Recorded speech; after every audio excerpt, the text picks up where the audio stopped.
বন্ধুরা, আজকে দেখাতে চলেছে থ্রি পিস ওয়ারিং। দেখুন, স্টার্টার বক্স খুললাম। স্টার্টারের সাইজ কেমন দেখতে পাচ্ছেন। উপরে ইন, নিচে আউট। উপরে মেন লাইন লাগানো হয়েছে আর নিচে মোটরের সংযোগ দেওয়া হবে। তিনটা লাইট, থ্রি পিস ওয়ারিং আগেই বলছি। এরপর main switch, 100 ampere main switch লাগাইলাম। কাটার থেকে মেন সুইচে আসলো, এরপর স্টার্টারে, তারপর মোটর। এভাবে ওয়ারিংগুলো করতে হয়। দেখতে পাচ্ছেন মেন সুইচের ভিতর কি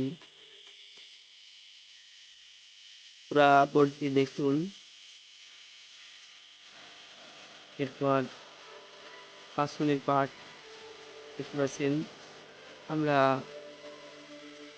থ্রি ফেজ ওয়ারিংয়ে 10 তার ইউজ করেছি, আর লাইট পয়েন্টে 10 তার ব্যবহার করেছি। এভাবে কাজগুলো করতে পারবেন। দেখতে পাচ্ছেন কাট আউটের নিচে তার দিয়ে মেন সুইচে ঢুকেছে এভাবে।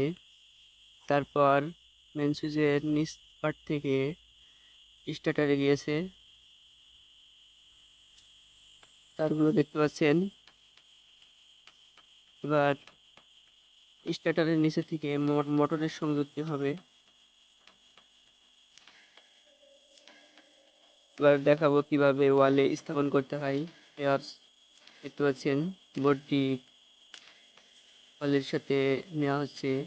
এরপর মার্ক করব, তারপর ডিল করব, তারপর স্থাপন করা হবে।